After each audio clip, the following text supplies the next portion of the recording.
Oh, good morning. I want to thank everyone for coming out to Joliet, especially the people who aren't from our city. Thank you for coming. Big day today in Joliet. I think it's the first time in the history of this junior college, this is the oldest junior college in the nation, that an Illinois governor appeared on this campus. So welcome, Governor Pritzker. Thank you for coming out here today. We're going to talk briefly about I-80 and the Hobart Road Bridge. The construction that's gone on since last July is impressive. I was out there last week to look at it. The Hobart Road Bridge is a public-private partnership that was put together to solve an infrastructure issue here in Joliet. It includes state money for redoing the Hobart Road Interchange, for rebuilding Hobart Road to Route 6, and then private financing from Route 6 over the river into the Center Point Intermodal.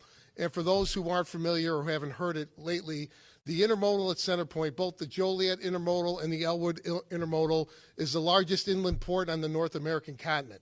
So the amount of activity and the development that's happened in our region is incredible. I believe it's probably a bright spot for the state with all the new private investment that's coming to Joliet and other communities in the region. With that came infrastructure problems. The Hobart Road Bridge is one of the solutions. The other is the reconstruction that Governor Pritzker is committed towards I-80 and I-55 to help handle the load that's coming in. So I'm very proud as mayor to be part of this, and I'm very thankful for our state representatives and for Governor Pritzker for recognizing the need that we have here in Joliet and for addressing it. It's great to see different units of government working together to solve a problem, and of course it's always great to see the private investment, including for the Hobart Road Bridge, coming to our community. So with that, I do want to I want to introduce Governor Pritzker, but again, thank you for coming out today. Governor? Thank you, Mr. Mayor. Thank you. Appreciate you. Well, thank you very much to the mayor, and always great to be back here in Joliet, especially for announcements like this. And I want to also recognize that this visit here to Joliet Junior College is important, not just for the fact that it may have made history, but also because it's a terrific college and it deserves a lot of attention. And I hope that just being here, and I hope you'll invite me back, Doctor, being here is a real honor. And so I look forward to coming back and meeting your students and faculty. And of course, we're all working very hard to increase enrollment and really get our junior colleges to where we all want them to be. So I'm proud of the work that we've done. We're the third largest community college system in the United States, in Illinois, and I want us to be at the forefront of learning for adults and for anyone that's looking to either earn a certificate, earn an associate's degree, or to just upgrade their skills. So I want to say good morning to everybody and express my excitement about the folks who are behind me on either side of me. These are folks who have had a lot to do with the success of Rebuild Illinois and bringing the capital of Rebuild Illinois to this region. First, let me recognize the Secretary of our Department of Transportation, Omer, Osman, who's doing a terrific job. This is a very big state with an awful lot of highways and bridges and waterways and infrastructure that needs upgrading, airports, and he is responsible for all of that. And he has put our capital to work really modernizing the entire state's infrastructure. Thank you for your leadership. Senator John Connor, thank you for your leadership in Springfield. Senator Meg Loughran-Capel, for joining us in Springfield in the effort to rebuild our infrastructure across the state. Representative Larry Walsh, an old friend and somebody who's doing a terrific job on all of your behalf. I know we're standing in your district, Representative, so I promise not to make any false moves because I know you're watching. Representative Dagmar Evelar, who's also with us.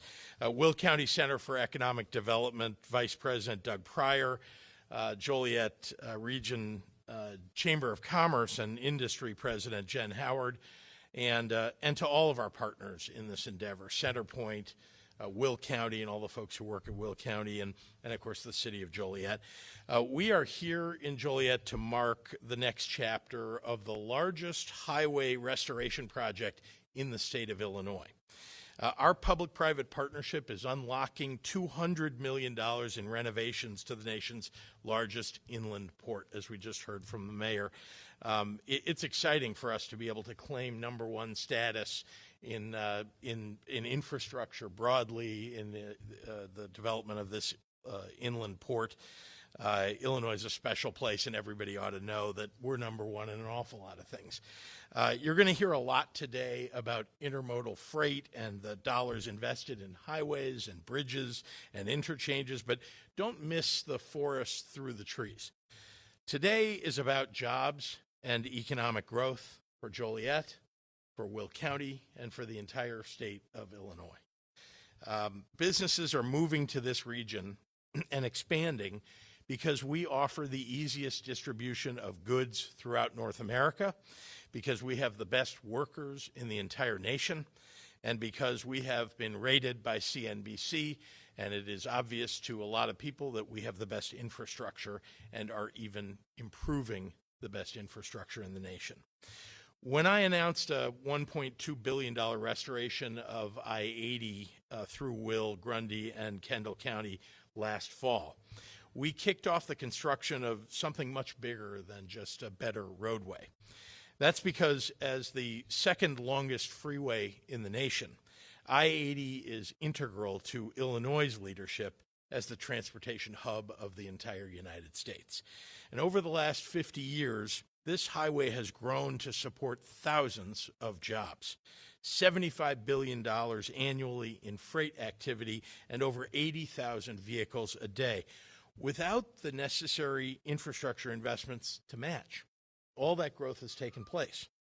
I-80 badly needed an overhaul, and now it's getting one. Today, that next phase of I-80's modernization begins at Hobart Road, giving new life to one of the interstate's most critical interchanges and a key access point for Joliet. Our state investment of $32 million in this specific project we're talking about today here in Joliet will help widen Hobart Road and reconfigure its interchange into a high-capacity diverging diamond design. These improvements are making it safer and more efficient for truck drivers, but also for the tens of thousands of commuters and families who drive this interstate as they navigate their daily lives. When the public sector can work with the private sector to invest in economic growth and make life easier and safer for workers and families, well, that's what good government ought to be all about. I want to recognize our partner CenterPoint for its $170 million commitment to build a new tolled bridge over the Des Plaines River, connecting I-80 and CenterPoint's intermodal facilities. That brings more opportunities to workers, to logistics companies, and to the many industries and jobs that rely on infrastructure in this region.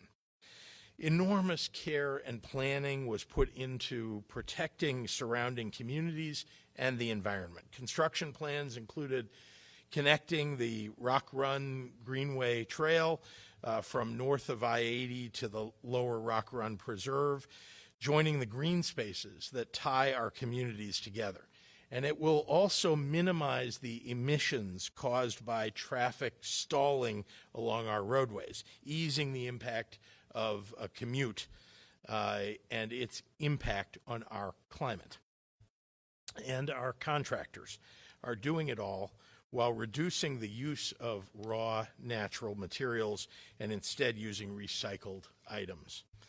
This project is just one example of how our Rebuild Illinois capital plan makes investments that improve tomorrow as much as they are about investing in today. When we cut down on a long commute, we make a daily drive safer and keep our roadways greener. We open doors. We open doors to better business, a resilient road to recovery, and a more sustainable future. So I want to thank all of you for joining us today, especially the leadership that is standing with me and behind me today. And with that, I'd like to introduce our great Secretary of Transportation, Omer Osman. Omer.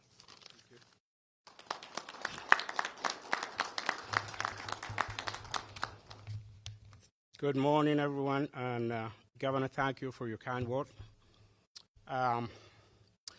It is great to be back in Will County and along I-80. I have spent a lot of time here lately. Thank you, Doctor, and thank you to Joliet College for hosting us today. And thank you to the entire and the incredible team at IDOT, led by Director Travia, Regional Engineer Jose Rios, who are standing off to the side, and there's a lot of IDOT employees here. Thank you for what you do.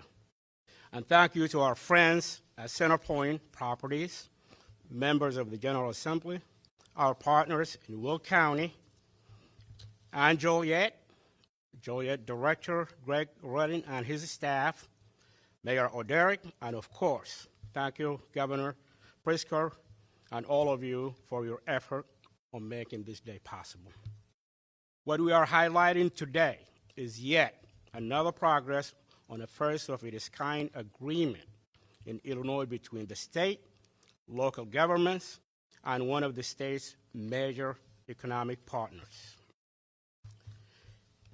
It truly has been a team effort.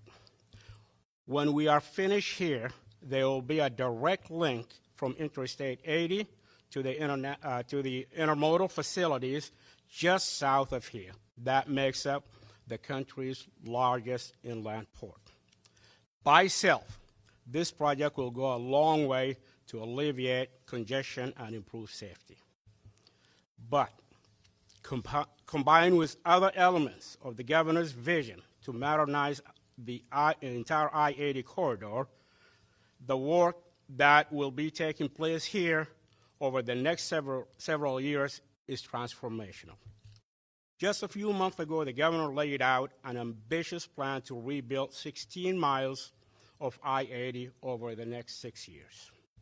It is one of the signature projects in the governor's Rebuild Illinois Capital Program, but also one of the most complex. The work is already underway. This last summer, we started to replace the bridges just east of the Des Plaines River Bridge, a $42 million investment. And of course, late last year, we substantially completed the new interchange at I-80 and US 30, which looks great. I drove it this morning, and it already has eased congestion in that particular area. Continued planning and engineering work are taking place up and down I-80. The governor had made it clear to all of us that he wants to see more results, and that's what we are prepared to deliver. This includes the eventual replacement of the Des Plaines River Bridge just east of here. But bottom line, when we are all finished at I-80 and the Hobart Road, and an improved design and added capacity will move traffic much more efficiently, safely, and put this area in a position to handle travel demands for decades to come.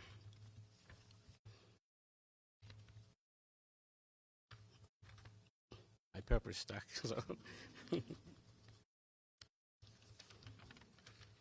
Under Governor Pritzker's leadership, IDOT is delivering historic improvement all over the state, just like this one. We have major projects completed or coming to life in every corner of the state. I-80 is just one more on a very long, long list. Lastly, though, I would like to remind the public this area is going to be an active work zone for the next several years. Drive like you work here. Slow down when you approach and drive through any work zone. Put down the devices. Keep your eyes on the road. And please, pardon our dust while we all work together to rebuild Illinois. Thank you. And with that, it gives me great pleasure to introduce Vice President Doug Pryor to the podium. Doug?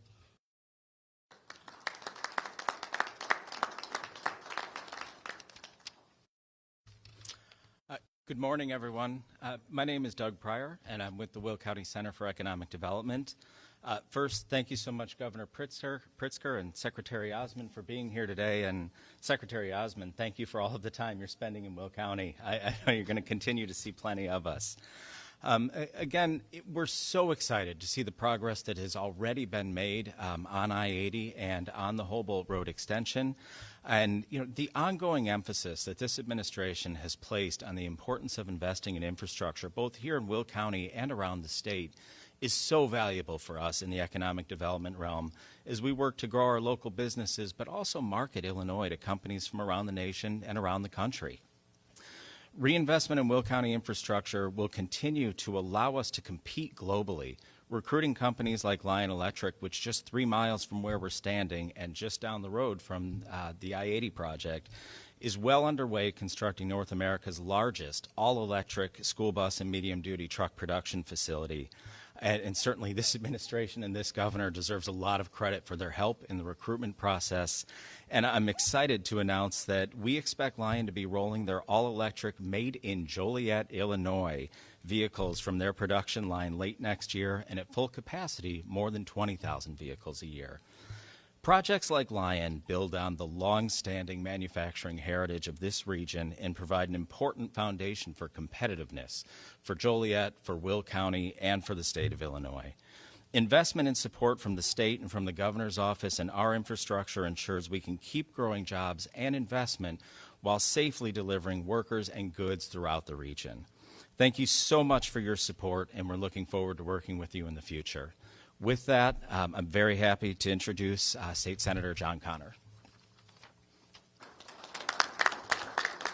Thank you very much, Doug. I would like to add my thanks to everyone who's already spoken, to Joliet Junior College and Dr. Mitchell, the rest of the staff for hosting us here today. My name is John Connor. I'm the state senator for the 43rd District, which we're all standing in now.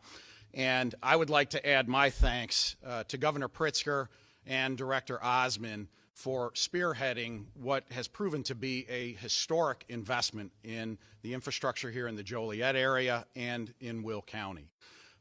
As someone who grew up within sight of the I-80 bridge, the idea that we're going to be redoing a 16-mile stretch of highway to make it safer for all the residents here in Will County, Illinois, and nationwide that travel through here is just amazing. And I think the last time this type of investment was made to infrastructure in this area, Dwight Eisenhower was president. So we're setting some historic precedents here. It's going to make the highway safer for our residents, better for transportation, as everyone has already talked about, and it's going to help us advance as an economic center here in Will County. So thank you very much to everyone before you who has worked together in order to get this historic investment in Will County. The $1 billion+ that we're going to be putting into the roads underneath our feet, the bridges underneath our cars, is going to make a huge difference, and it's going to help Will County and Illinois move forward into the future.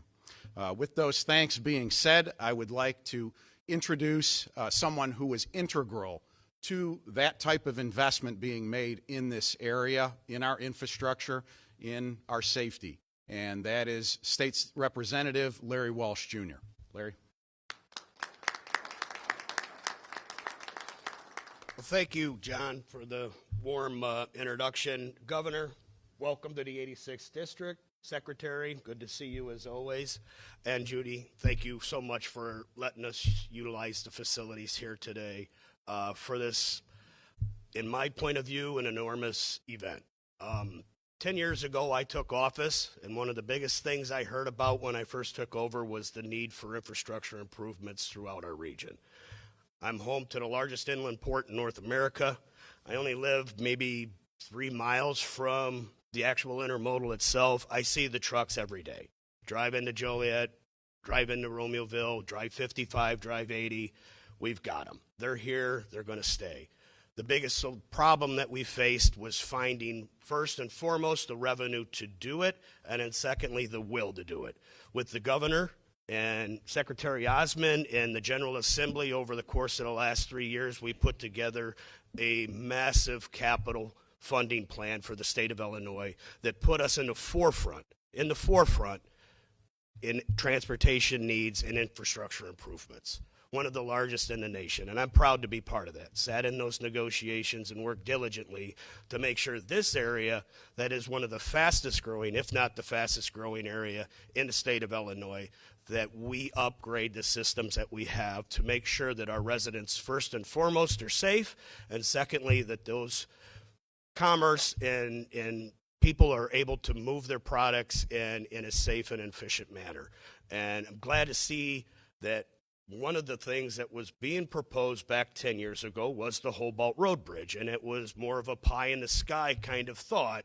Well, today it's coming to fruition, and we're putting $32 million of improvements onto Hobart to make sure your students are safe when they get back and forth, and those that commute on this road, and actually give a secondary access into the inland port. And I'm proud of it. I'm glad to be here today. And again, Governor, Secretary, thank you for all your hard work and willingness to cooperate with Joliet and Will County and our region. With that, am I introducing somebody else? I think you're just introducing. I guess I got to bring back our illustrious governor. Thank you very much. I'm happy to take any questions from members of the media. Governor, the timing of the interchange with the bridge is far along. I know it's not going to open up in the next week or two or whatever, but what is the timing of the interchange and the timing of the bridge? Will they open up close to each other? Because if not, that could cause a lot of problems short term. I want to get you an accurate and technically correct answer, so I'm going to ask the secretary to answer, if you don't mind. Yes, indeed. The timing and the schedule for the interchange is to the bridge itself. The work on the interchange should be starting pretty soon, early this spring. There is a portion from I-80 to Route 6 it does have an interim deadline in it. I think by October of this year, that portion should be completed.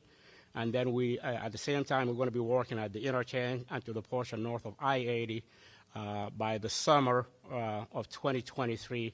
The entire project should be completed. We know it's fast-paced, but the entire schedule is packed on the bridge across the Des Plaines River too. So both of them are going to go hand in hand.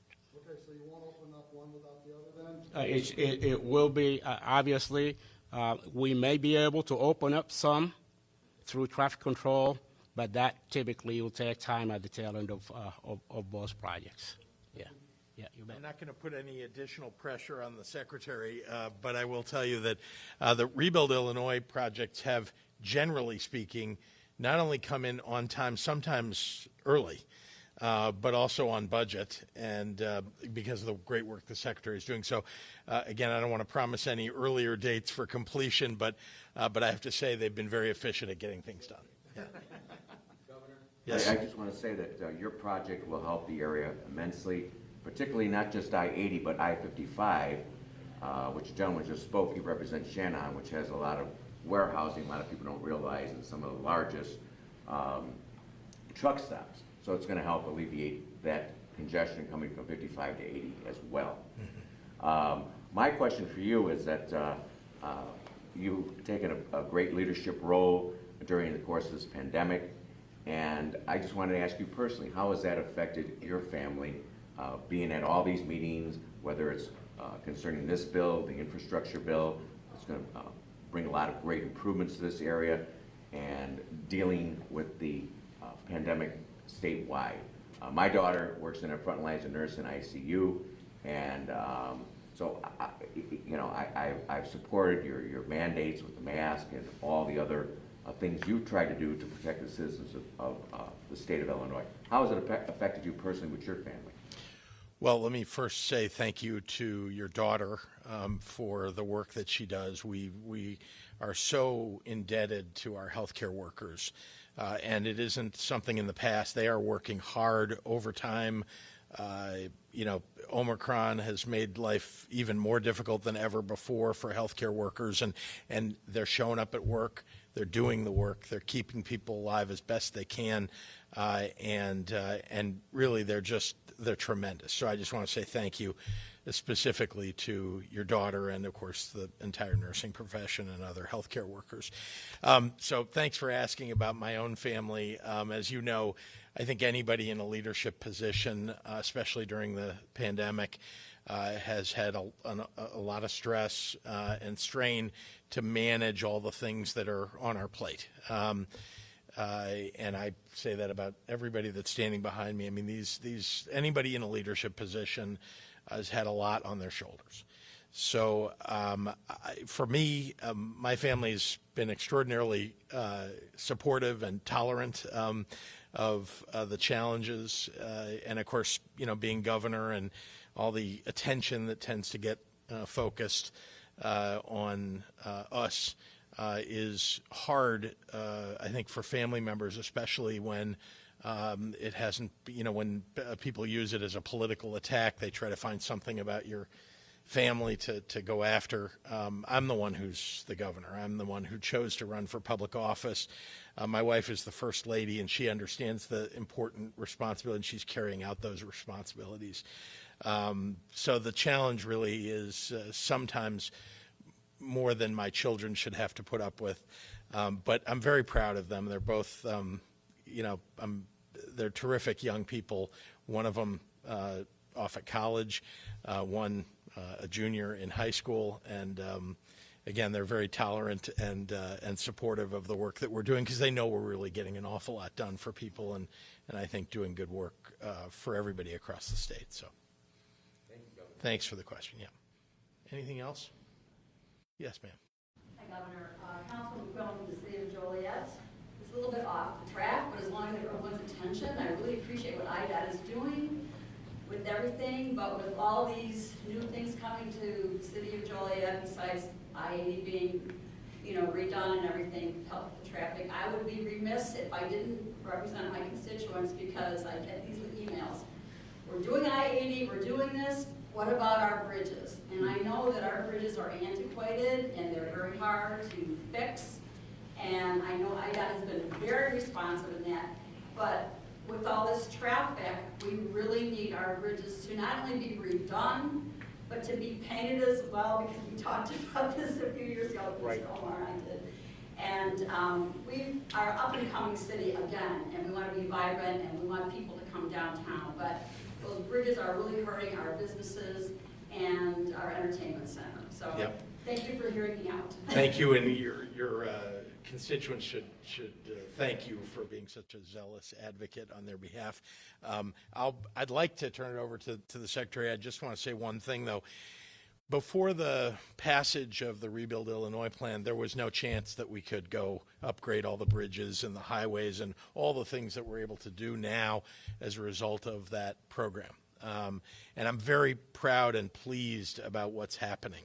The recognition of the upgrade, the modernization of all of our infrastructure has really come. I've heard an awful lot from businesses all over the nation about how important that is to them. So, not to speak, I'll let the Secretary speak to the specifics of the bridges in this area, but I just want you to know that our intention certainly is to make sure that we're going after, and we now have federal dollars. I want to give some credit to the federal government, who's adding on top of our major program that we passed, the largest program in the nation here in Illinois.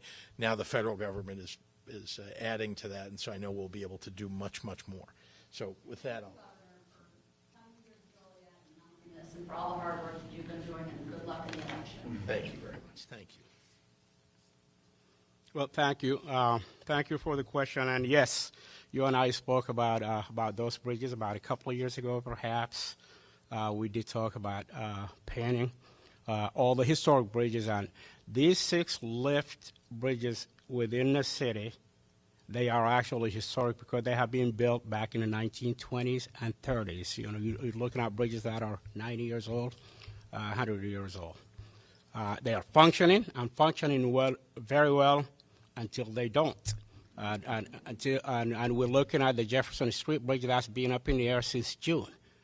And I think everybody in this community and us at IDOT in particular, we are working very, very hard to get that bridge down. A couple of things going on. I know I was actually down there this morning and took a tour. The staff out there, they showed me what's going on. A couple of things that's going on is we are modernizing the entire electronic system that makes the bridge go up and down. We're taking this opportunity to modernize that one because we know the bridge itself is up, and it gave us a chance to do some other thing. But what is making it a little bit later than what we anticipated is each and every time one of these bridges go up is probably related to a piece, structural piece, that hasn't been manufactured in a year. Those are very, very old pieces, and when we ask, the manufacturer to manufacture a piece for us, it's custom made. So they have to actually stop the entire work product they do, assembly line and whatnot, just to get that piece for us. Fortunately, though, the two pieces, or the one major piece we're looking for, is on site right now. So the contractor is working diligently to install it. They have been testing the bridge as we speak. They'll take it down to a certain degree, about 35 degrees, what they told me. And at some point in time, they're going to take it down all the way further, and they're going to keep on testing it until they make sure the bridge itself is safe. They are working diligently on overtime, but what I did tell them is, and they recognize this, make sure the bridge is safe before we open it up to traffic. So that's what we're doing, and that's a quick update specifically on the Jefferson Street Bridge. The other bridges, we are looking at it holistically. There is money in the multi-year program. Soon, and I don't have a time frame yet, we're going to start looking into selecting what you would call a phase 2 engineer, because we have done a phase 1 studies in the past. So we could start redesigning, because these bridges are due for a major rehab, and hopefully once we undertake those major rehabs down the road, these one-off pieces that fails us every now and then won't happen again. So that's the idea now. Yeah, thank you.